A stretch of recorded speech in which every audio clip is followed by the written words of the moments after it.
স্বাগতম আপনাকে। সব রকম আপডেট এবং লেটেস্ট নিউজ পেতে এক্ষুনি চ্যানেলটিতে সাবস্ক্রাইব করুন। ধন্যবাদ। দুই উঠতি নায়িকাকে সাফাতের কাছে নিয়ে গিয়েছিল নাইম। রিমান্ডে বেশ জামাই আদরে আছেন বনানী ধর্ষণ মামলার আসামি সাফাত ও সাদমান।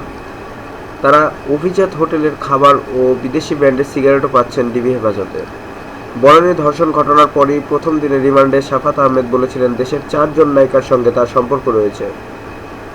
পরবর্তী জিজ্ঞাসাবাদে সাফাত জানিয়েছেন তার বন্ধু নাইম আশরাফ সেই 4 নায়িকার মধ্যে 2 জনকে তার সঙ্গে পরিচয় করিয়ে দিয়েছিলেন। বাকি 2 নায়িকার সঙ্গে তিনি থাইল্যান্ড ও আমেরিকায় নিজেই পরিচিত হয়েছিলেন।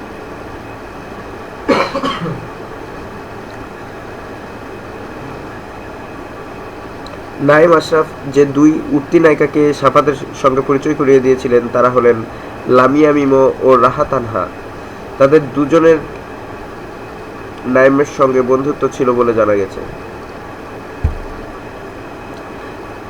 জিজ্ঞাসাবাদে সাফাত আরও জানিয়েছেন সে রাতে সাফাতের জন্মদিনের অনুষ্ঠানে অভিযুক্তরা ছাড়া 3 তরুণী ও 1 তরুণ উপস্থিত ছিলেন। তারা হলেন ধর্ষণের অভিযোগ আনা 2 তরুণী এবং তাদের বান্ধবী স্নেহা ও বন্ধু শাহরিয়ার। ইতিমধ্যে শাহরিয়ারকে জিজ্ঞাসাবাদ করে গুরুত্বপূর্ণ তথ্য মিলেছে। তবে সেদিনের জন্মদিনের অনুষ্ঠানে উপস্থিত ছিলেন সাফাত, নাইম ও সাকিবের বান্ধবী নাজিয়া ও তানজি আলিশাও। ভুক্তভোগীদের কাছে তাদের চালচলন সন্দেহজনক মনে হয়েছে। জিজ্ঞাসাবাদের জন্য তাদের ডাকা হতে পারে।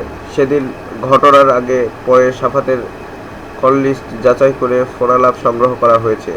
তা থেকে কিছু গুরুত্বপূর্ণ তথ্য পাওয়া গেছে বলে দাবি করেছেন সংশ্লিষ্টরা। ধন্যবাদ। ভিডিওটি দেখার জন্য। আরও আপডেট পেতে চ্যানেলটিতে সাবস্ক্রাইব করুন। ধন্যবাদ।